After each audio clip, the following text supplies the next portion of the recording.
തോക്ക് ഉണ്ടാക്കുന്നത് എങ്ങനെയാണെന്ന് നോക്കാം. അപ്പം അതിനായിട്ട് കുറച്ച് ചിക്കൻ എടുത്തിട്ടുണ്ട്. ചിക്കൻ എടുക്കുമ്പോൾ ബോൺലെസ് ചിക്കനാണ് എടുക്കേണ്ടത്. ഇനി ഇതിലേക്ക് 2 ടേബിൾ സ്പൂൺ ഇഞ്ചി വെളുത്തുള്ളി പേസ്റ്റ് ചേർക്കുക. ഇതിലേക്ക് 1/4 ടീസ്പൂൺ ചെറിയ ജീരകം പൊടിച്ചത് ചേർക്കാം. 1/2 ടീസ്പൂൺ മഞ്ഞൾപ്പൊടി ചേർക്കാം. 1 ടേബിൾ സ്പൂൺ മുളക് പൊടി ചേർക്കുക. 1/2 ടീസ്പൂൺ കുരുമുളക് പൊടി ചേർക്കാം. ഇതിലേക്ക് ആവശ്യത്തിന് ഉപ്പ് ചേർക്കാം. 2 ടേബിൾ സ്പൂൺ തൈര് ചേർത്ത് കൊടുക്കുക.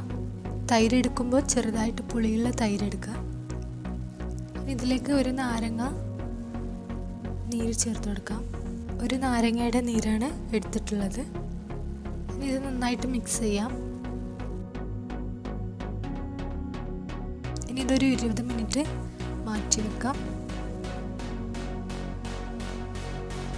നമ്മുടെ ചിക്കൻ നന്നായിട്ട് മസാലയൊക്കെ പിടിച്ചിട്ടുണ്ട്. ഇനി നമുക്ക് ശിഷ്ടമൊക്കെ ഉണ്ടാക്കാം. അതിനായിട്ട് 2 സ്ക്യൂർ എടുത്തിട്ടുണ്ട്. ബാംബൂ സ്ക്യൂറാണ് എടുത്തിട്ടുള്ളത്. ഇനി ഇതിലേക്ക് നമ്മുടെ ചിക്കൻ ഓരോന്നായിട്ട് കോർത്ത് കൊടുക്കാം. അതുപോലെ തന്നെ ഇതിലേക്ക് ക്യാപ്സിക്കം വേണം.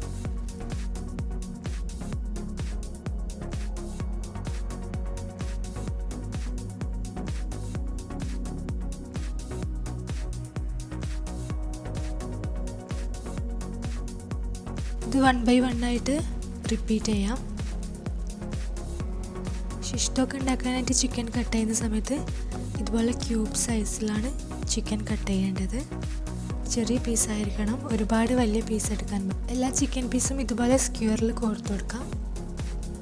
അങ്ങനെ നമ്മുടെ ചിക്കനെല്ലാം സ്ക്യൂറിൽ കോർത്ത് വെച്ചിട്ടുണ്ട്. ഇത് ഫ്രൈ ചെയ്യാം. അതിനായിട്ട് ഒരു വലിയ പാൻ എടുക്കുക. നിങ്ങളുടെ സ്ക്യൂറിൻ്റെ സൈസിനനുസരിച്ചാണ് പാൻ എടുക്കേണ്ടത്. അപ്പോൾ എൻ്റെ സ്ക്യൂർ നല്ല വലിയ സ്ക്യൂർ ആയതുകൊണ്ട് ഞാൻ വലിയ പാനാണ് എടുത്തിട്ടുള്ളത്. അധികം കുഴിയില്ലാത്ത പാനാണ് ഞാൻ എടുത്തിട്ടുള്ളത്. ഇതിലേക്ക് കുറച്ച് ഓയിൽ ഒഴിച്ചു കൊടുക്കാം. ഒരുപാട് ഓയിലിൻ്റെ ആവശ്യമില്ല.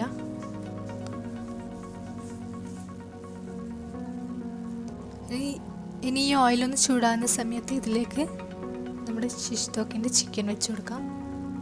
ഇതിലേക്ക് നമ്മുടെ സ്ക്യൂറിൽ കോർത്ത് ചിക്കൻ വെച്ച് കൊടുക്കാം.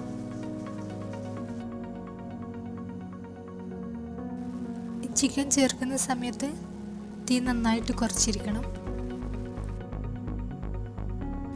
ഇപ്പോൾ ഒരു സൈഡ് കുക്കായിട്ടുണ്ട്. ഇനി തിരിച്ചിട്ട് കൊടുക്കാം. ചിക്കൻ നന്നായിട്ട് കുക്കായെങ്കിൽ മാത്രം തീ കൂട്ടി കൊടുത്താൽ മതി.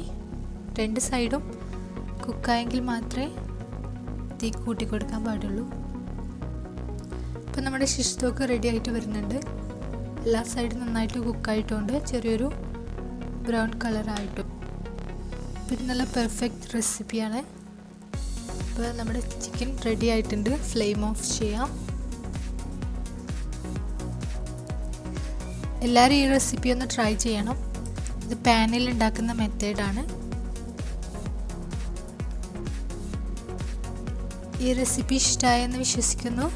ഇഷ്ടമായെങ്കിൽ ഞങ്ങളുടെ ചാനൽ സബ്സ്ക്രൈബ് ചെയ്യുക, ഷെയർ ചെയ്യുക. തുടർന്നും വീഡിയോസൊക്കെ കാണുക.